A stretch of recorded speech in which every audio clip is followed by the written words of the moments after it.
Okay, good afternoon, ladies and gentlemen. Have attention, please. All quiet, please. Thank you. Go ahead and take out your notes. We're going to be continuing looking at the whole world connected, 1450 to 1750. And we're on the area. Let's see, last time we were together, you guys conquered the world. That was pretty exciting. Who ended up doing the best? Who were you? Portugal, how many did you guys get? 4 or 5. So you guys did really well, comparison. Did anyone do really badly?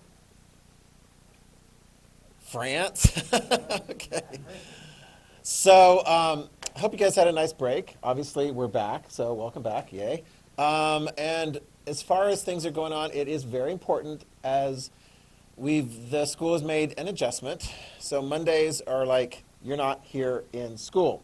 So even more. And actually, I would say you definitely really need to be on top of this as we move forward into the rest of this semester, which is 3 weeks, and then into next semester. When I give you assignments and stuff to work on at home, you definitely want to be on top of those. Some of those, like videos and things that tie in, these are things that we've done in class. And for example, the guns, germs, and steel. I'm not going to ask you to show your hands. If you didn't get to that over the break, you definitely need to, because that's one that is a priority, and I would show that in class. And I gave you the handout on that, because that really helps explain how it was that the old world had such an advantage over the new world. And we're going to be talking about some of those issues as well today. Just know this. So far, I'm not real keen on setting up Zoom sessions for you while you are at home. I mean, I've talked to a number of you, 10th grade, 11th grade, 12th grade. Students generally prefer, if they're in here, they prefer to have the face-to-face instruction. It's more of a challenge to get through as much material as I'd like to, but that's what my preference is. Raise your hand if you disagree and you would like to have Zoom sessions with me on Wednesdays and Fridays. Nobody? Really? Are you sure? Okay. So we're going to try and get through, because some of the things it's going to be a little bit tight on that. As far as Mondays are concerned, typically what I'll have for you is something for you to watch or study to prepare. So for example, I would say next week for the Monday, really take a lot of time in my class to go over very carefully your notes. This is a big unit. I mean, it's like the unit. Your final really is the final. It's the unit test. And it's going to be a doozy. Okay, so you want to take that time to prepare for it. It's got, let me see, 65 questions, lots of matching, true, false, a few fill in the blanks and so forth.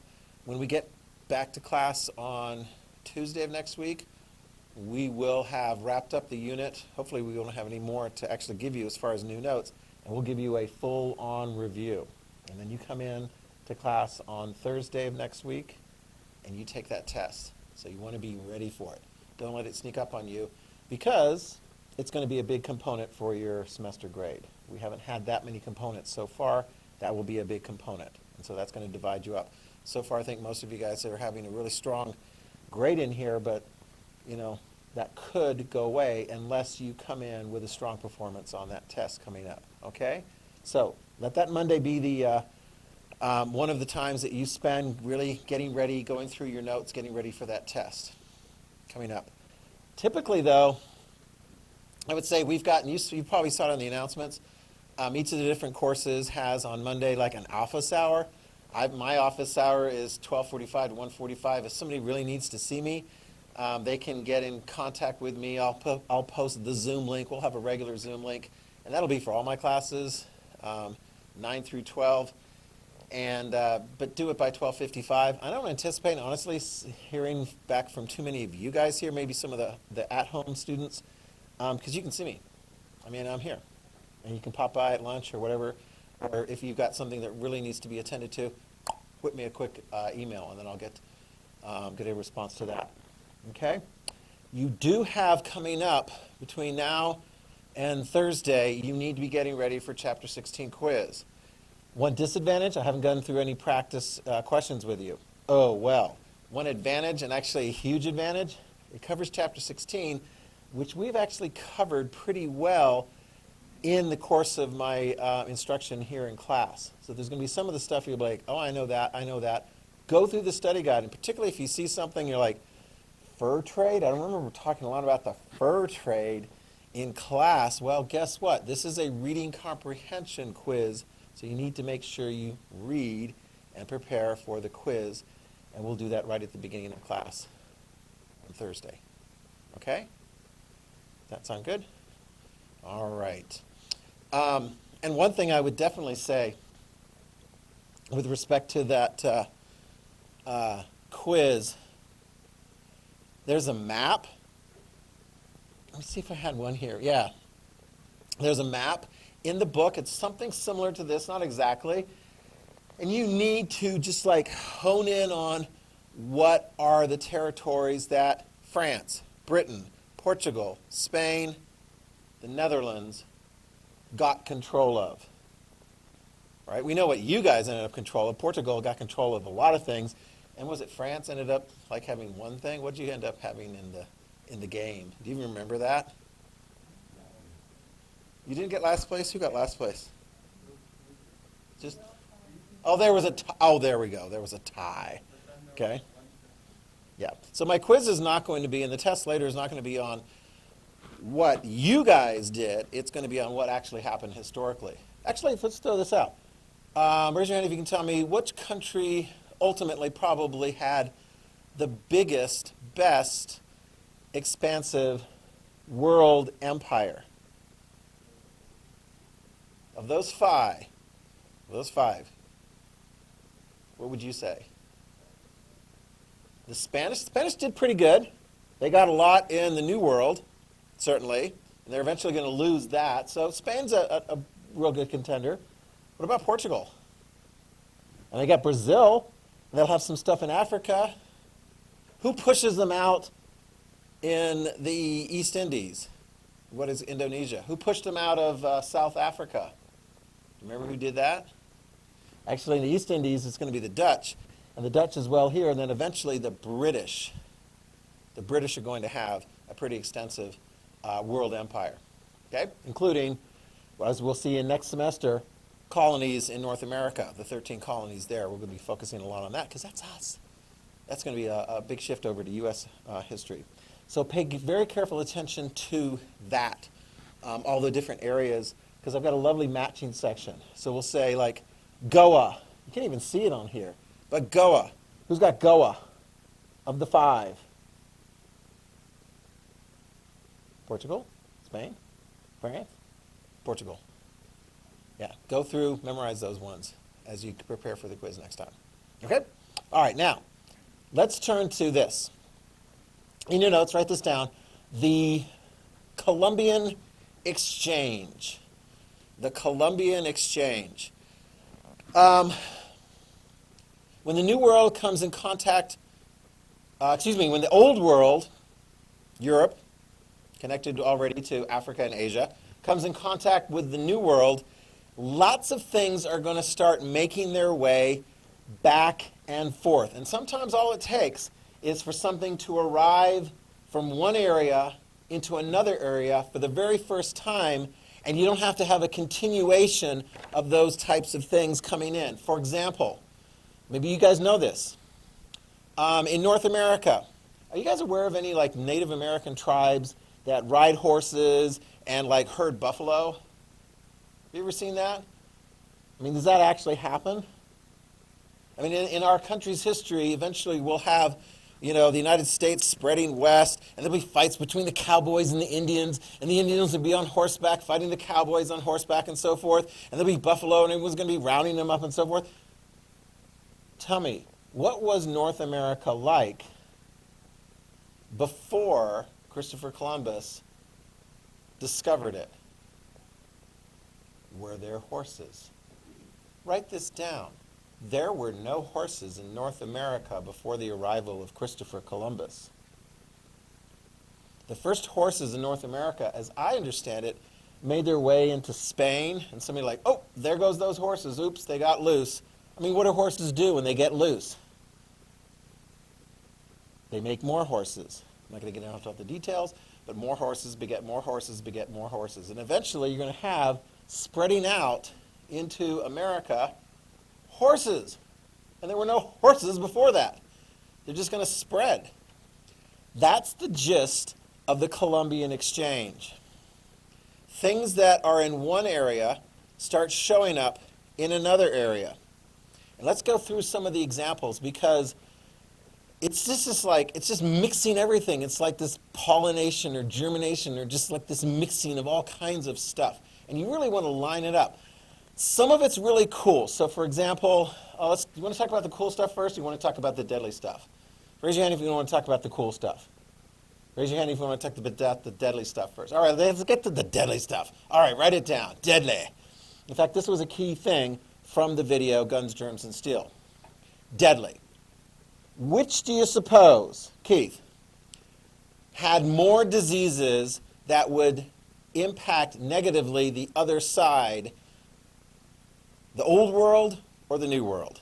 The old world. The old world, write it down. The old world had the most diseases that are going to negatively impact the new world. Now here's the kicker, and this is a really key thing, and I want you, if you haven't done it already, I want you to make sure that you take the time to watch the Guns, Germs, and Steel and go through that. It's only about 45, 50 minutes. Okay? Why? Why does the old world have the diseases and not the new world?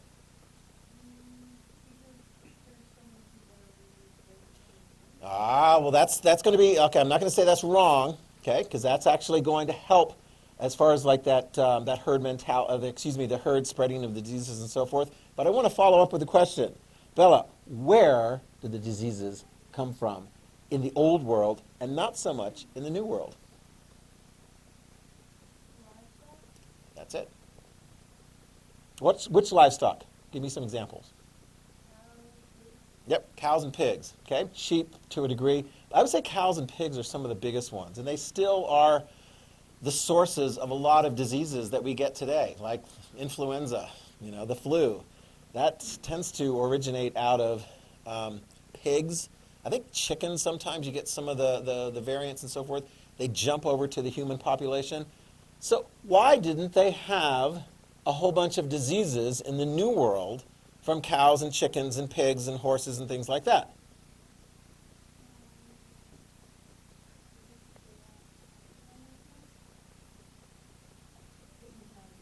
They didn't have any. Write it down. They didn't have that livestock. This is going to be one of the big things that the old world brings over to the new world. And it comes part and parcel. The disease from the old world and the livestock from the old world. In fact, here's a check to see if anyone actually did watch the video, what you're supposed to by Monday. Raise your hand if you can tell me, because it was made very clear. What is a livestock-ish animal that is raised in South America? They really don't have it in North America. The what? The llama. You did watch it. Excellent. The llama. Write that down. The llama. I mean, whereas Europe, Asia, North Africa particularly, they've got cows and chickens and sheep and pigs and horses. In the New World, they didn't have those big domesticated animals. They had the llama. And that was pretty much only in South America. And even with the llama, they didn't spend as much time, working closely with the llama, because the llama, they don't really do that much.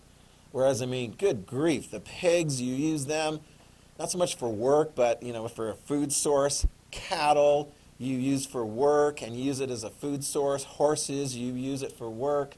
I mean, you've got those animals around, chickens you've got around you all the time. And so those diseases jumped over into the human population, and we saw this early last semester when we talked about the plague and the Black Death. The more humans come in contact with each other, spreading those diseases, eventually you build up some immunities. If for any other reason, just the people who don't have the immunity, they die off, and they don't have their kids and so forth. So how many people in the Americas had built up immunity to European diseases? Zip. And so that's why the number is very high.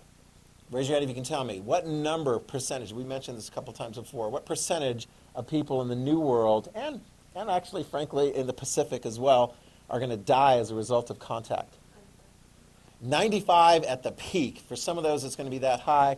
Some of them not quite as high, but still, oh my gosh, I mean, 80% is massive. Like, what is the fatality rate from contact to COVID? Thankfully, it's not that high. And thankfully, we understand a lot more about diseases and so forth than we did way back when.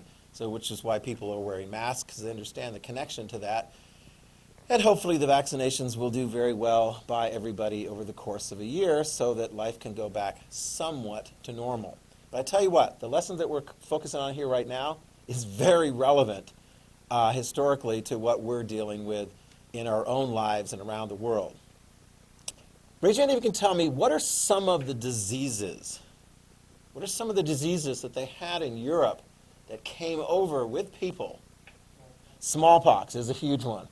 Actually, some of you guys, if you can read it right there, smallpox is probably among the most deadly. It's an awful, awful disease.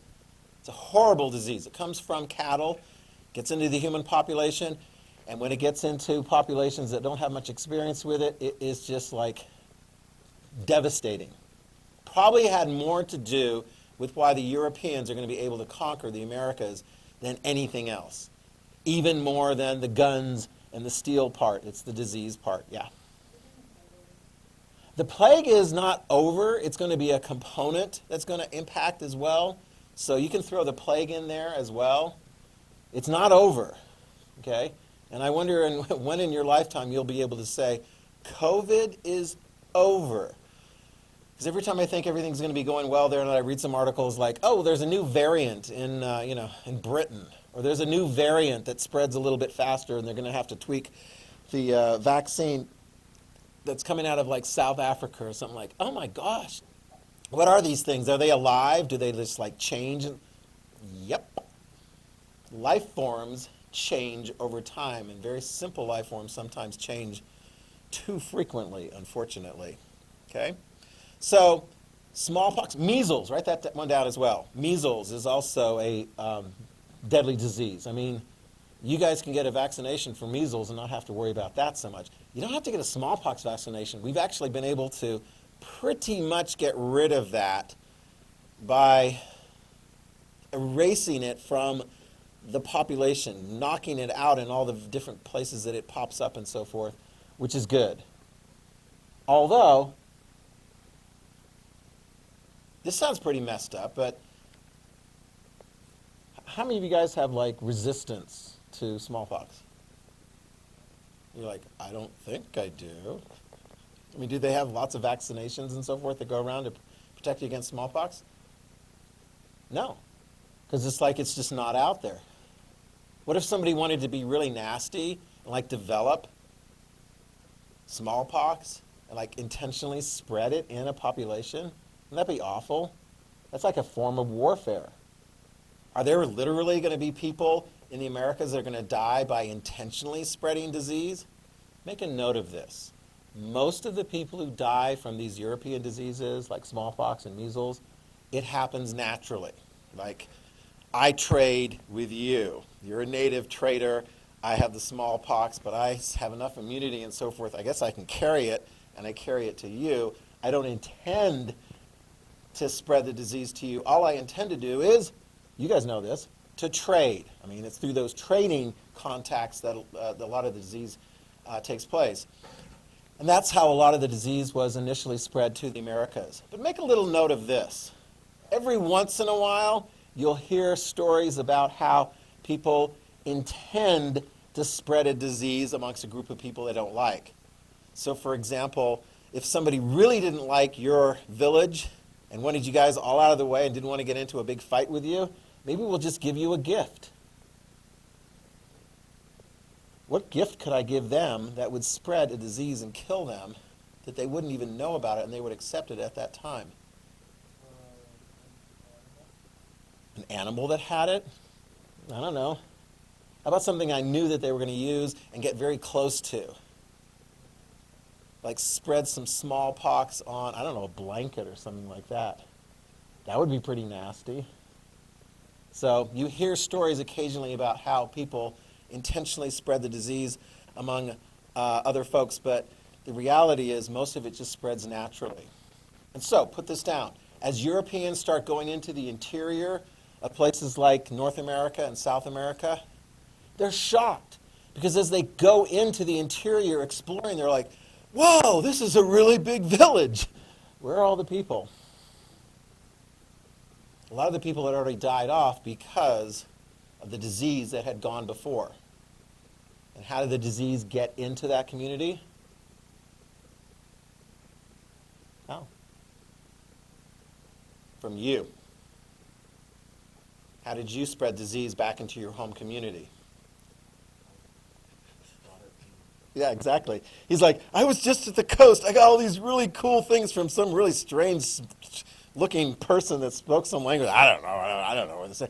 Here, have this, have this, have this. And you're the hero of your village until everyone comes down with a disease that they have no immunity for. Yeah, sucks to be you. You know, they can all hate you, but you're dead, and so are they. So, anyway. So disease is a big, big part of it. Okay, so we've covered that part. That's going to be most of the diseases because they come from livestock in Europe, Asia, and Africa, and those livestock don't exist to create diseases in the Americas so that those people could also build up immunities or even spread them back over. I think the only one, and they talk about this in this one video I'm going to show, the only disease that, is the most famous disease I think that is spread from the Americas back to Europe, Asia, and Africa is syphilis, which is an STD, a sexually transmitted disease. Other stuff, let's talk about the positive stuff. Here's some positive things I suppose you could say is brought over from the old world. Let's talk about some of those ones. Livestock, you can write that down, okay? So I mean, if you're native and you're in North America and your community is dependent on like herding buffalo. How easy is it to herd buffalo? You don't really herd buffalo, do you? I mean, you chase buffalo and you try and get them to go over cliffs. I don't know, have you guys ever been at any of those places in Idaho where natives have like taken them over the cliffs? You've seen that? And you like scare them till they get to the edge of the cliff and then they fall over. They're all dead at the bottom, and then you can go, take out whatever parts of the dead buffalo that you want. But eventually when horses start making their way naturally in the Americas, once horses start like breeding and I mean, they're wild horses, and natives are like, whoa, look at these guys. If they can capture them and tame them and ride them, oh my gosh, that's crazy. You're going to be able to use those to hunt for buffalo as opposed to just chasing them on your own legs. So, horses, cattle, write this down, chickens, pigs, goats, sheep. These are all going to be brought over, and once they're over in the Americas, they can take off. Okay? And I want to say, like, which of those livestock examples can you think of that could do pretty well in the wild? I'm kind of curious what you think. If you think of right today, of those ones that I mentioned, which of them exist pretty well in the wild? Pigs. Have you lived outside of Idaho? There are some places, I want to say in the south, that have wild pig populations that are, I mean, those guys are tough. And it's like, how do you deal with them? In the west, you have some areas that have wild horses, okay? But most of the others, I mean, it's like wild chickens. Have you guys run into wild chickens or wild goats or so forth? I mean, that have escaped from domestic populations? No. So most of these are going to be part of farming settlements. In fact, most of them, if you have cattle, typically you're going to have Europeans with the cattle in the American territories. Okay? Technology, write that down. Technology. This is a big one. What technologies have developed in the old world that are going to be just like, whoa, this could really make a difference to the way we do things here? Yeah. Well, printing press, yeah, you're going to set up printing presses and so forth. Any military technologies that might take off? Guns, yeah. Once you develop guns and so forth. I mean, you could sell the guns to the natives, but eventually the natives were like, well, let me see, is there a way that we could actually figure out how to make these so we don't have to keep buying them from you? Metal technology is also going to be very, very important. So these technologies that had developed over time in the old world, particularly Europe and Asia, are going to be very, very important as they're brought to the new world. Okay? Some of the things that, probably the things that the new world contributed most, that made the most difference, are going to be food products. This is interesting. I found this slide on the internet, and it looks like a fair amount of like food products being brought over to the new world: grape, sugar cane, humblebee, peaches, coffee bean. Actually, that's going to be an important one. You can write that down. Coffee, because you can grow coffee all over the place. How many of you guys like coffee? No people like coffee. Oh my gosh, if you find that in a place where you can grow coffee, they're going to be growing coffee all over the place in different parts of the Americas that didn't necessarily have it existing. But probably, write this down, the biggest gain as far as food products being brought over and grown in the old world are going to be things that come from the new world.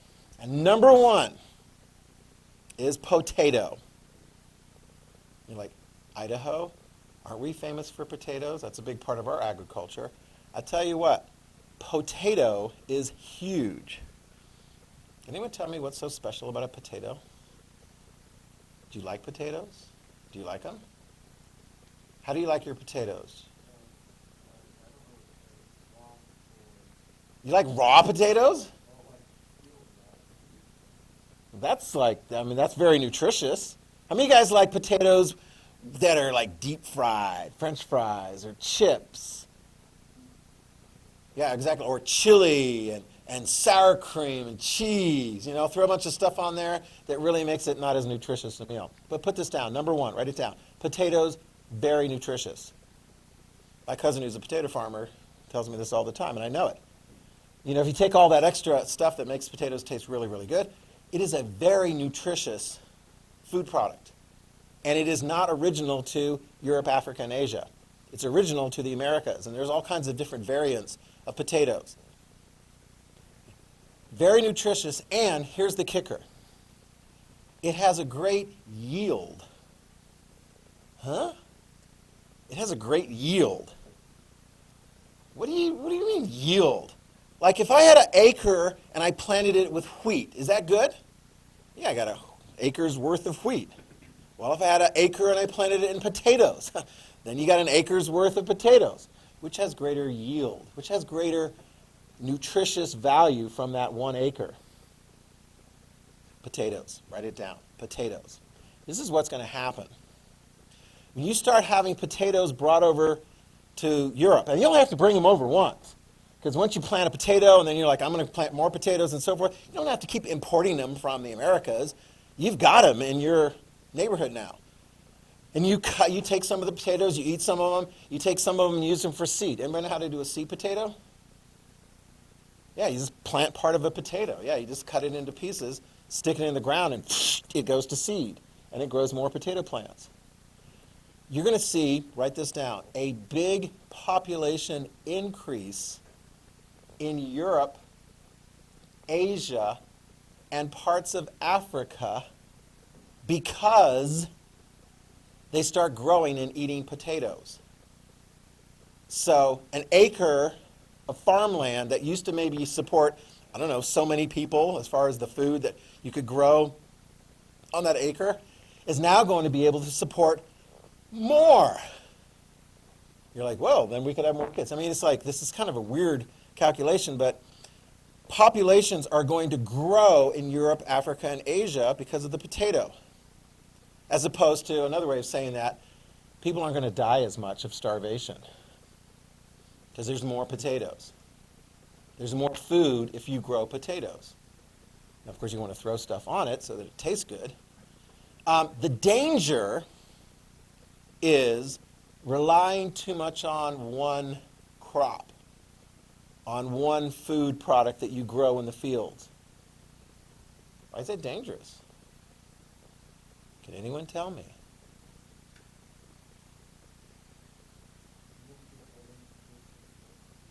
Okay, you always want to keep it balanced. And actually, potatoes got a lot of a variety of different nutritious kinds of things, but that's a good point. You want to keep it balanced. Maybe you guys have Irish ancestry that you're aware of? What was a reason why many people from Ireland came over to the Americas? Do you know? I'll tell you what. A lot of them in the 1840s were starving to death. And rather than starve in Ireland, they tried to make their way onto boats that would take them to places like the United States, to Canada, to Australia. Why were they starving?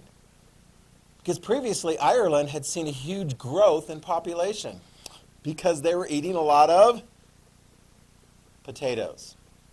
Well, here's a downside. If you grow lots and lots of potatoes, but a disease gets into the potato plants, and the disease spreads among the potato plants, instead of having nice, big, healthy, delicious potatoes to eat, you get nothing. You've relied too much on that food source, and it experiences what is called a blight, and it dies off. And then you got nothing to eat, and you're starving. So that's going to be in the middle part of the 1800s. But go ahead and put those in. We've got other kinds of food products coming over. Peanuts, sweet potatoes, tomato. You think of Italian foods? You guys like pizza with tomato sauce? Is that even possible without America?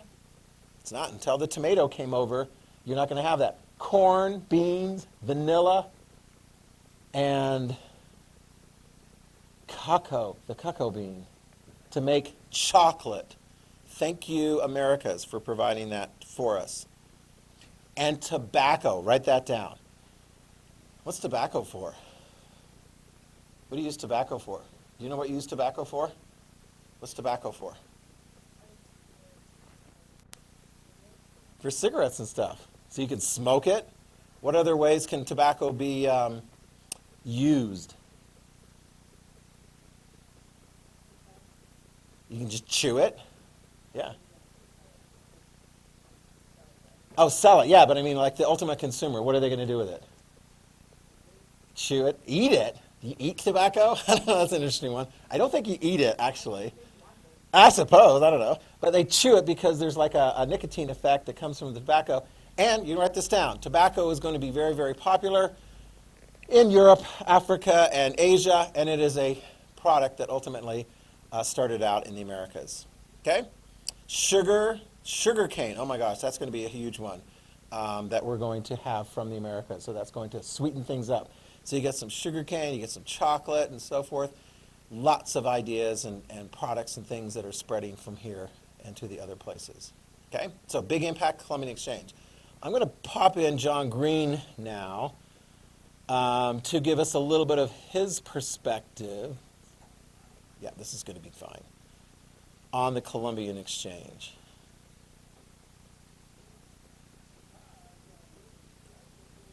Today's video is kind of a response to one of the most riveting history books you'll ever read, The Columbian Exchange by David Crosby. The engineer in 1969 published The Columbian Exchange, played Woodstock. He was still on his first river. What is Alfred Crosby? God! History never being Alfred Crosby. Right, so it was Alfred Crosby Jr. And in that book he wrote, the big questions are really the only ones worth considering. And colossal nerve has always been a prerequisite for such consideration. I love it. Before 1492, we couldn't really talk about a world history at all. We could only talk about the different histories of separate regions. But Columbus changed all of that and everything else. The Columbian Exchange irrevocably homogenized the world's biological landscape. Since Columbus, the number of plant and animal species has continually diminished, and the variation in species from place to place has diminished dramatically. I mean, the first European visitors to the Americas had never seen a tomato or a catfish. Native Americans had never seen a horse. And by making our planet biologically singular, the Columbian Exchange completely remade the populations of animals, particularly humans. And vitally, this cross-pollination also made possible such wonders as contemporary pizza.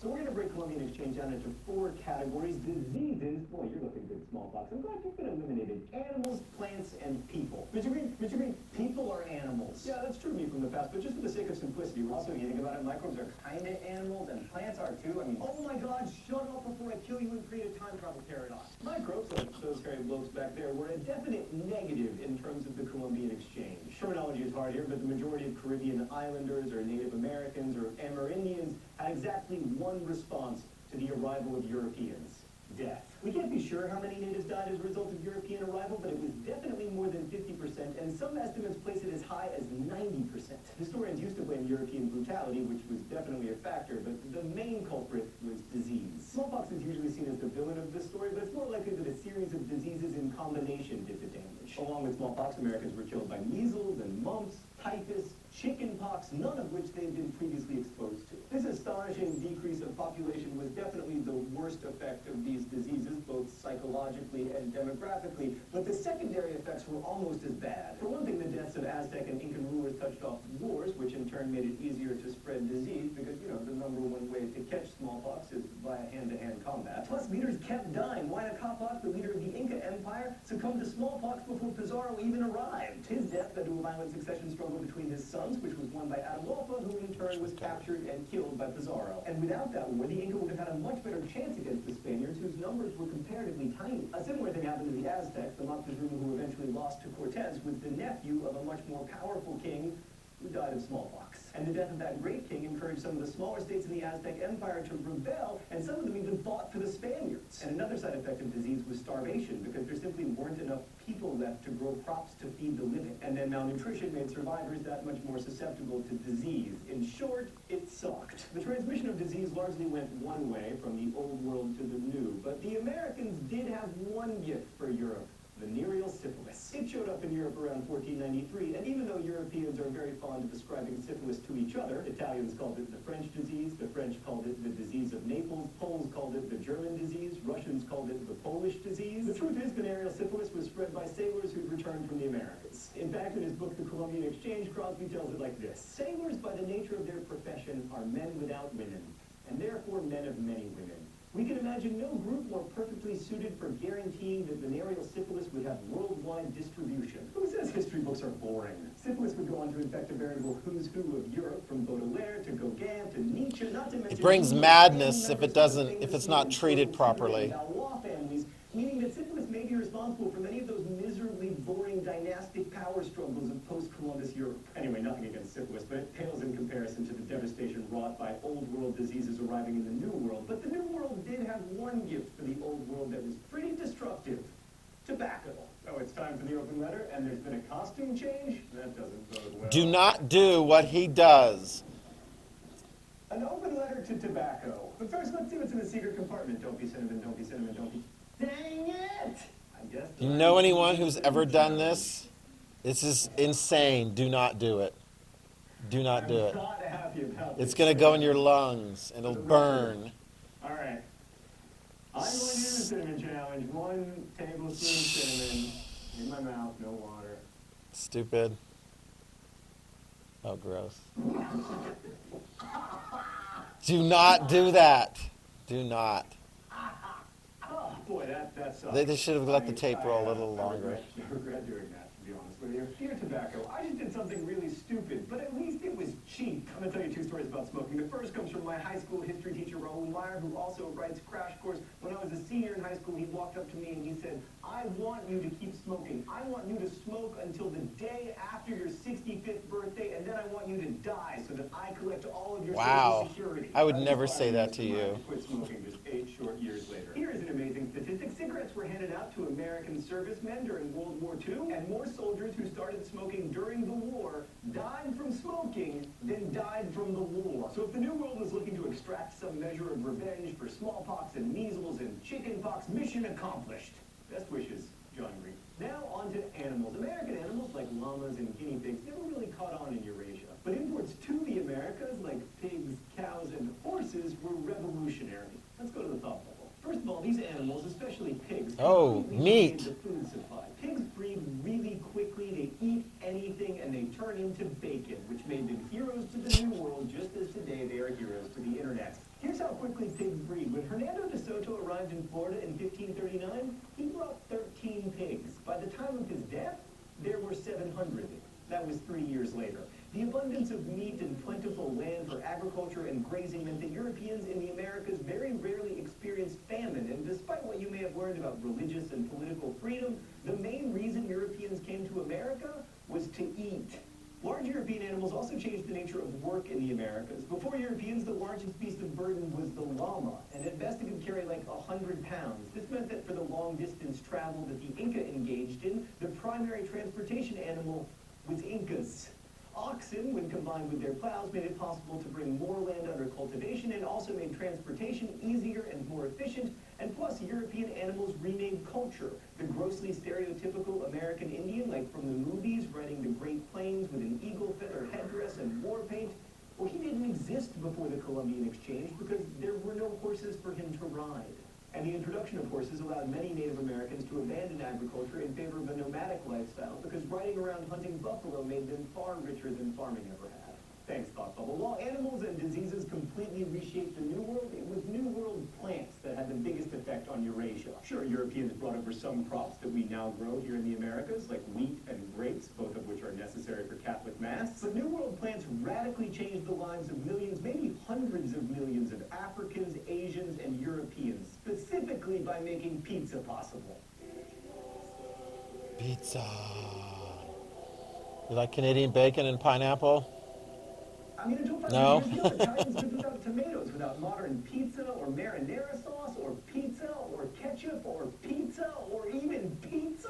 Indians lived without curry, which contains chilies, a New World food. Persians lived without corn, which is a New World food, as are beans and potatoes and avocados and peanuts and blueberries. The list goes on and on. And these New World crops led to probably the greatest population increase in history. To quote Crosby, it is crudely true that if man's caloric intake is sufficient, he will somehow stagger to maturity, and he will reproduce. And New World food was far more caloric than Old World food, which is the central reason that the world population doubled between 1650 Write that and down. 1850. It doubled. Plants like corn and potatoes could grow in soils that Thanks, were used potato. for Old World crops. Double Potatoes were population. introduced to Europe as an aphrodisiac, but it turns out that you have to distill those potatoes into vodka before they have the desired effect. Anyway, if potatoes are an aphrodisiac, the Irish quickly became the hottest people on earth. An acre and a half of potato cultivation could feed an Irish family for a year, and the average Irish worker often ate 10 pounds of potatoes every day. And you can live on it. Potatoes, the Irish more than doubled their population between 1754 and 1845 when the potato famine showed up and ruined everything. Oops. And it wasn't just Europe. Manioc or cassava is a New World plant with roots that provide more calories than any other plant on Earth, provided they are properly processed, otherwise they're poisonous. Manioc is so prevalent in Africa that many Africans swear the plant is native to the continent, but it isn't. Nor are sweet potatoes, and while New World grains never replaced rice in Southeast or East Asia, the sweet potato is so common that it is known as the poor person's staple in China. Even in Japan, the tomb of the farmer who is reputed to have first brought them to the islands is known as the Temple of the Sweet potatoes. It's worth noting that corn, while it may not feature prominently in European diets, has been the central source of food for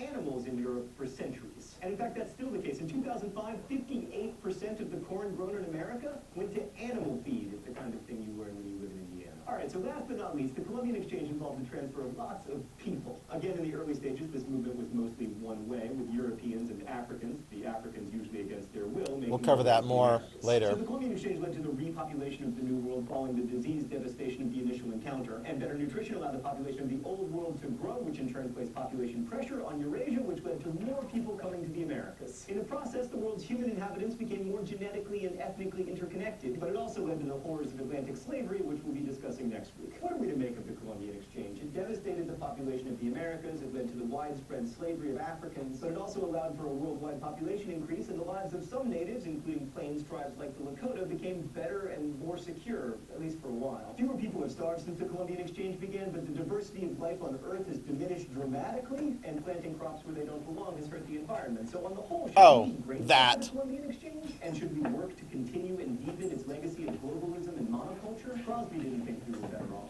The Columbian Exchange has included man, and he has changed the old and new world, sometimes inadvertently, sometimes intentionally, often brutally.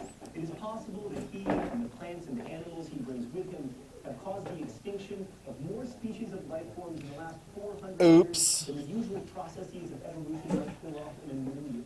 The Columbian Exchange has left us with not a richer, but more intolerable And the Wow. so let's give you the last question. Do you agree with that? Are longer, healthier lives for more humans worth the sacrifice of an impoverished biosphere? And most importantly, how will your conclusions about this question shape the way that you live your life? Thanks for watching.